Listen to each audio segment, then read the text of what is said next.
Hello, welcome to my channel. ఈరోజు recipe వచ్చేసి simple snack recipe. అదేంటంటే ఇంట్లో స్నాక్స్ ఏమీ లేనప్పుడు ఈజీగా అన్ని ఇంట్లో ఉన్న వాటితో అప్పటికప్పుడు క్విక్గా చేసుకోవాలంటే ఇది బెస్ట్ ఆప్షన్ అని చెప్తాను నేనైతే. ఇది పిల్లలకి చాలా బాగా నచ్చుతుంది. స్వీట్ రెసిపీ సింపుల్గా అండ్ క్విక్గా చేసుకోవచ్చు. దానికోసం అయితే ఒక 2 బనానాస్ కట్ చేసి మిక్సీ జార్లో వేసుకొని కొంచెం షుగర్ బెల్లం వేసుకొని దాంతోపాటు కొన్ని పాలు వేసి అది ఫైన్ పేస్ట్లా గ్రైండ్ చేసుకోవాలి. అది గ్రైండ్ అయిపోయిన తర్వాత 1 కప్ వరకు గోధుమ పిండి, 2 స్పూన్స్ రైస్ ఫ్లోర్ అండ్ 2 ఇలాచీ వేసుకొని ఇలా పేస్ట్లో పెట్టుకోవాలి.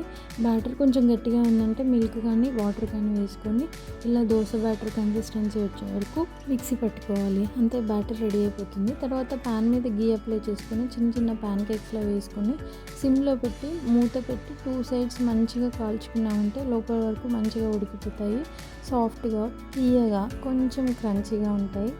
ఇవి మాత్రం కంప్లీట్గా సిమ్లో పెట్టి మాత్రం ఉడికించుకోవాలి, లేదంటే లోపల వరకు ఉడకవు, త్వరగా మాడిపోతాయి.